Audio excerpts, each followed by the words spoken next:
नमामि धन्वन्तरिरादिदेवौ नमामि धन्वन्तरिरादिदेवौ नमामि धन्वन्तरिरादिदेवौ नमामि धन्वन्तरिरादिदेवौ।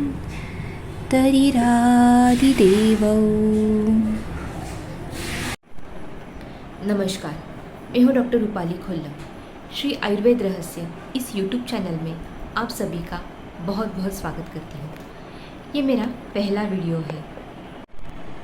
श्री आयुर्वेद रहस्य इस YouTube channel में स्वास्थ्य के ऊपर बहुत सारी बातें होती रहेंगी, लेकिन आज श्री धन्वंतरि का जन्मदिन होने के कारण हम सिर्फ उन्हीं के बारे में बात करेंगे।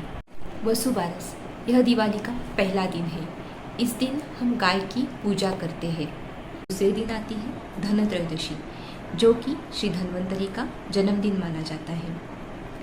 एक समय में देवताओं की शक्ति क्षीण होने लगी थी और असुरों की शक्ति बढ़ने लगी थी, क्योंकि उनके पास शुक्राचार्य थे जो कि संजीवनी विद्या जानते थे और किसी भी मृत असुर को जीवित करके उसे जीवदान दिलाते थे। तो इसी वजह से चिंतित होकर सभी देवताएं श्री विष्णु के पास चले गए। श्री विष्णु जी ने कहा कि हमारा निजी समय चल रहा होता है, तो हमें शत्रु से भी मित्रता का व्यवहार करना चाहिए। तो आप जाइए और असुरों से मिलके समुद्र मंथन कीजिए, उससे आपको अमृत की प्राप्ति होगी और उसे प्राशन करके आप अमर हो सकते हैं। तो सभी देवता मिलके असुरों के पास गए, उनसे समुद्र मंथन का प्रस्ताव, उनके सामने समुद्र मंथन का प्रस्ताव रखा। समुद्र मंथन से कई सारी चीज़ें निकली और 14वें स्थान पर स्वयं श्री विष्णु श्री धन्वंतरि के रूप में अमृत कलश लिए हुए प्रकट हुए।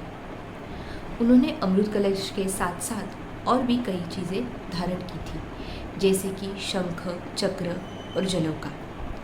तो आज हम इस वीडियो में उनकी इसी आयुधों के बारे में जानेंगे। श्री धन्वंतरि का पहला आयुध है शंख। हम सब शंख को जानते हैं। शंख के नाद से वातावरण पवित्र हो जाता है, प्रसन्न हो जाता है, मंगल हो जाता है। हम सभी देव अपने पूजा घर में शंख की पूजा भी करते हैं।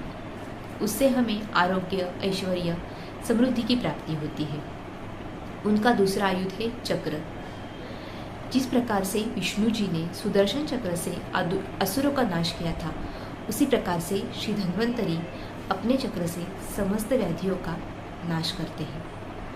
उनका तीसरा आयुध है जलौका। जलौका यह एक जलचर जीव है। ये इस प्रकार से दिखता है। समस्त रक्तज विकारों में इसका उपयोग किया जाता है और इसके बहुत अच्छे परिणाम भी हैं। उनका चौथा आयुध है अमृत कलश, जिसके लिए समुद्र मंथन किया गया था। तो ये अमृत कलश यानी ये अमृत, यह एक दिव्य औषधि है, दिव्य जल औषधि है, जिसके प्राशन से कभी भी बुढ़ापा या कोई प्रकार की व्याधि छू नहीं सकती है। तो क्या इस युग में हम ये इस प्रकार के अमृत का लाभ कर सकते हैं? तो ज़रूर कर सकते हैं। अष्टांग आयुर्वेद के रसायन विभाग में रसायन औषधि करके जिसका वर्णन किया है, उसके सेवन से हम कई तरह के व्याधियों से बच सकते हैं, तरुण हो सकते हैं और दीर्घायु भी हो सकते हैं। उनमें से कई औषधि आपको पता भी है, जैसे कि गुड़वेल यानी गुड़ूची, आमलकी, हरड़ा, यष्टिमधु। इनके यथायोग्य यथाविधि सेवन से हम रसायन यानी अमृत की तरह लाभ ले सकते हैं।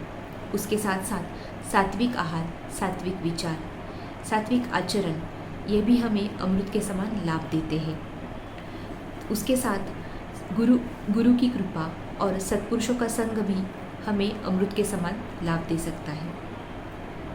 श्री धन्वंतरि और उनके बारे में कई सारी बातें हो सकती है, लेकिन आज के वीडियो में इतना ही। जल्द ही मिलेंगे नेक्स्ट वीडियो में। तब तक के लिए मेरे सभी दर्शकों को दीपावली की ढेर सारी शुभकामनाएं। उनका उनके ऊपर और उनके परिवार के ऊपर श्री धन्वंतरि की कृपा बनी रहे, उनका स्वास्थ्य अच्छा रहे और उन्हें दीर्घायु प्राप्त हो, यही शुभकामनाएं। धन्यवाद।